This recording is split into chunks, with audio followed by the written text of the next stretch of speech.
السلام عليكم ورحمة الله وبركاته. داوديال كلن وعن مقالكن waxaa ku soo qaadanayna barnaamijka Ilayska Aflaanta oo aad ka daawataan asbuuc walba shaashada Stream Next. Barnaamijka Ilayska Aflaanta waxaan ku faaqiideynaa wararka iyo warbixinada ku saabsan aflaanta Hollywoodka, Bollywoodka, Tollywoodka iyo waxyaabaha markaas ay la halmaala soo kale musalsalada Mareykanka kuwa Hindiya iyo kuwa Turkiga aan barnaamijkan sidoo kale ku falanqeynaa. Waxaan soo kale barnaamijkan aan ku soo qaadanaynaa sheekooyin la xiriira nolosha jilayaasha markaas shirkadaha ay soo sheegnay ka howlgala ama filimada markaas u sameeya. Barnaamijka Ilayska Aflaanta waxaa markaas aan sidoo kale si aad ugu faaqidna ganacsiga ay filmaantan markaas ka sameeyaan tiyaatarada markaas dalalka laga leeyahay. Tusaale ahaan filimada markaas Hollywoodka tiyaatarada Mareykanka ganacsiga ka sameeyaan iyo daafaha caalamka ganacsiga marka ay ka sameeyaan. Wareen waxaan ka ku bilaabaynaa filimada saaran tiyaatarada dalka Mareykanka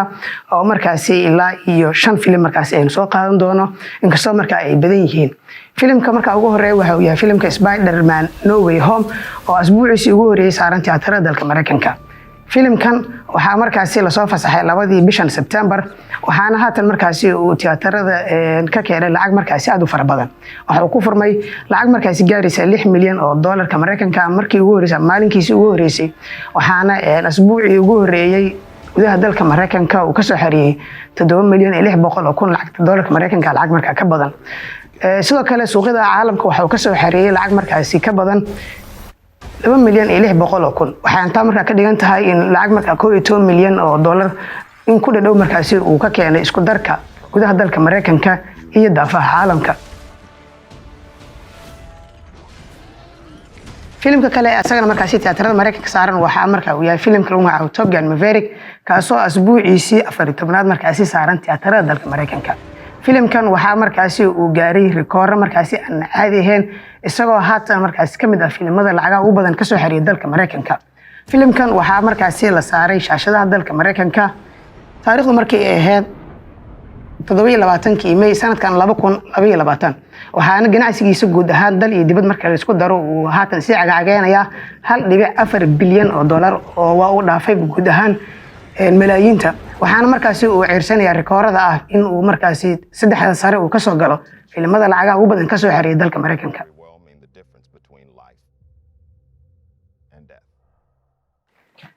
filimka kale ee saaran tiyaatarada dalka Mareykanka waxaa markaas lagu magacaabay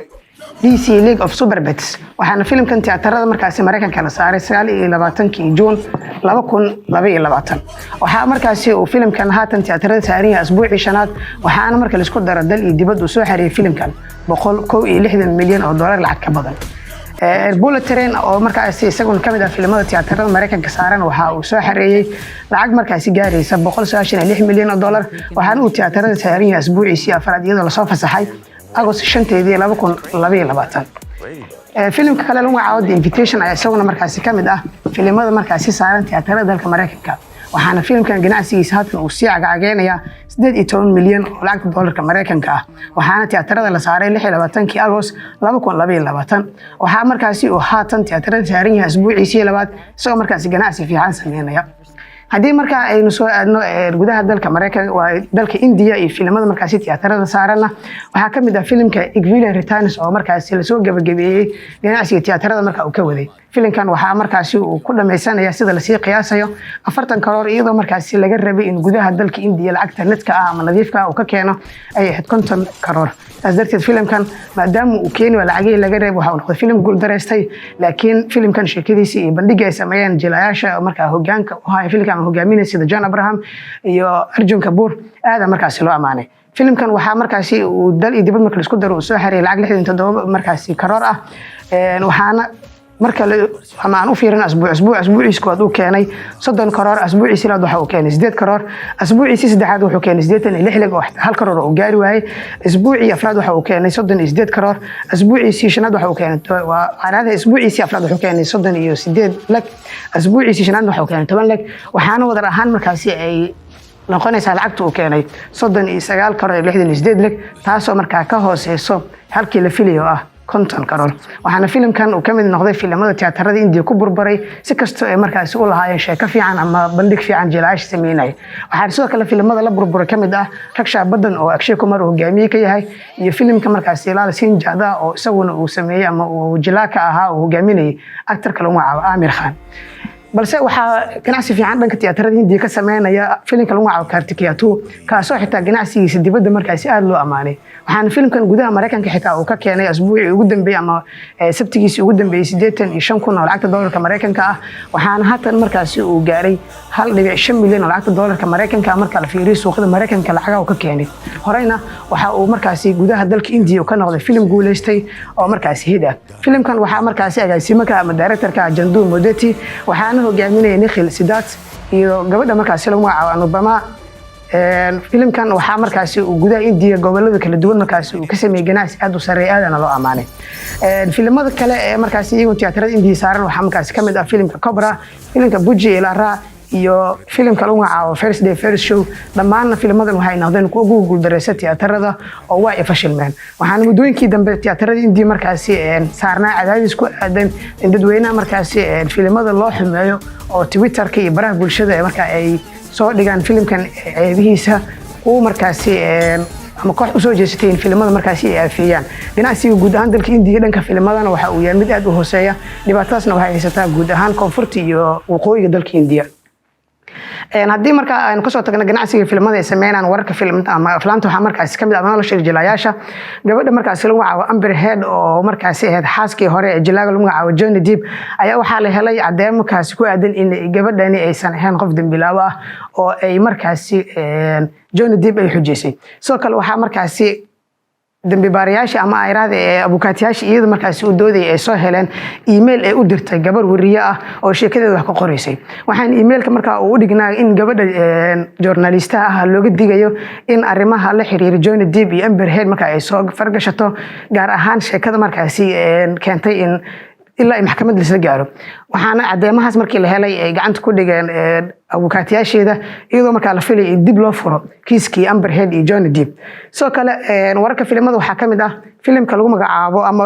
aktarka lagu magacaabo Salman Khan iyo filimka markaa uu la sameyn doono Venkatesh ayaa loo helay magac markaasi sax ah magacii filimka markaasi loo bixi lahaa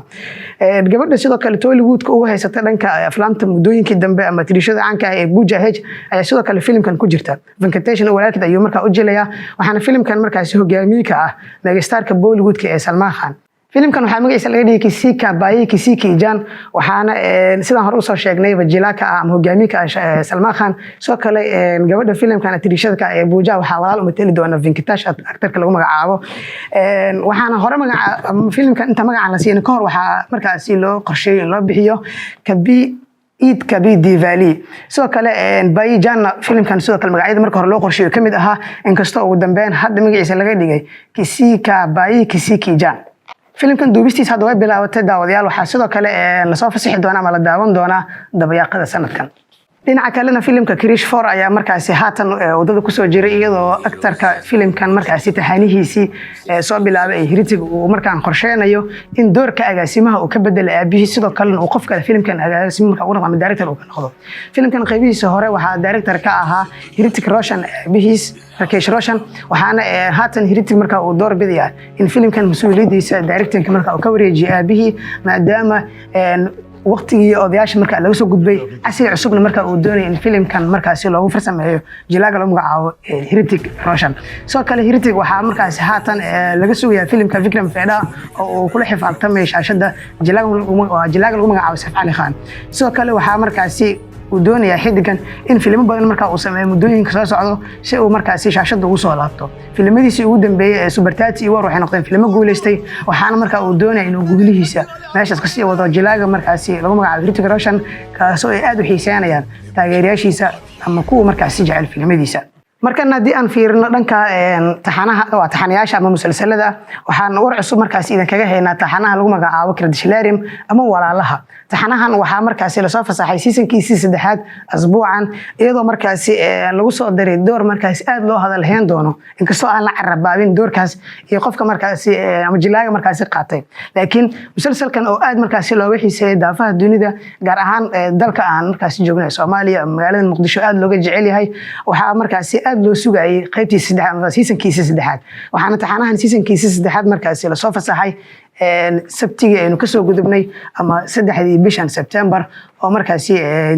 tviyada dalka Turkiga marka laga soo daayay waxaan sidoo kale aan isleeyahay ama Argentina in taxanahan seasonkiisa saddexaad uu la mid noqon doono labadii season ee markaasi hore ee aadka loo jeclaa sidoo kale waxaan soo qaadan doonaa xaqiiqooyin ku saabsan taxanaha lagu magacaabo Fanaa Ishq Meerjaavan oo markaasi ah taxani Hindi ah sidoo kale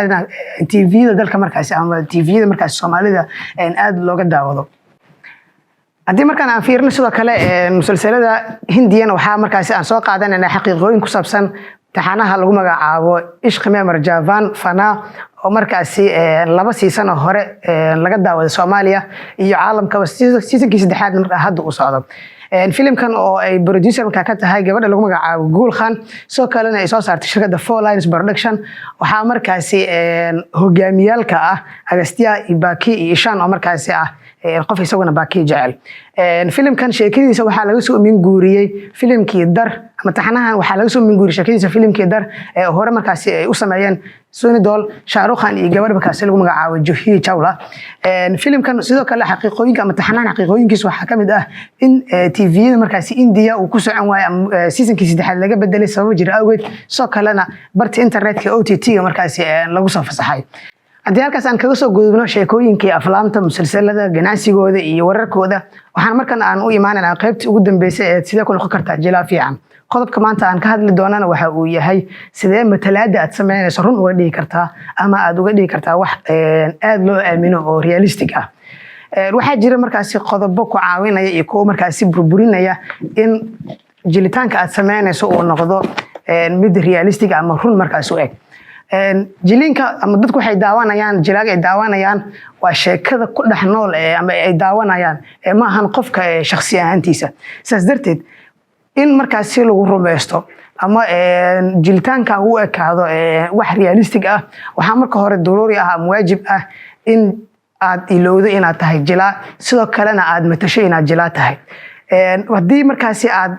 ku dhex noolaato karakterka aad sameynayso si buuxdana aad gudaha ula gasho dareemihiisa ficiladiisa dhaqdhaqaaqiisa hadalkiisa iyo sida markaasi uu u muujinayo dareenka wajigiisa waxaa markaasi soo baxaysa jiliin run u eg sidoo kalena qofka daawanaya uu aamini karo laakiin haddii dhaadhaajis ama matalaad ay noqoto mid ah iska dhigid waxaa dhumaya guud ahaan wixii run u ekeysiinayay karakterka aad sameynayso ama roolka markaasi aad qaadatay sidaas darteed waa in ay meesha ka baxda guud ahaanba in jiliinka aad dareento ama inaad wax jilayso aad yani dareenkeeda aad soo muujiso waxaan taas marka ay burburinaysaa haddii aad sameyso in guud ahaan wixii ay burburaan sidoo kalena uusan run u ekaanin qodobo badan oo ku saabsan sidee ku noqon kartaa actor fiican ayaan kusoo qaadanaynaa asbuucyada xiga barnaamijkan ilayska iyo aflaamta oo markaasi aad ka daawataan shaashada stream nagasta asbuuc walba barnaamijka waxaan jeclaan lahaa halkaas aan kusoo gabagabeeyo waa inoo muuqaal dambe insha Allah